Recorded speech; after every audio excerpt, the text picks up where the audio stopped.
हमने ख़बर सुना है कि जो सिलसिला चल रहा है क्लासेस को उनका एजाज़ करने का, तो 10th B2 क्लास इस हफ्ता सफाई के एतबार से, डिसिप्लिन के एतबार से और क्लास को कंट्रोल करने के हिसाब से हर एतबार से वो क्लास नंबर 1 पे रही है।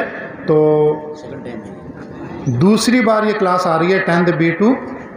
Muzammil sir I think class teacher हैं, उनको बहुत बहुत मुबारकबाद।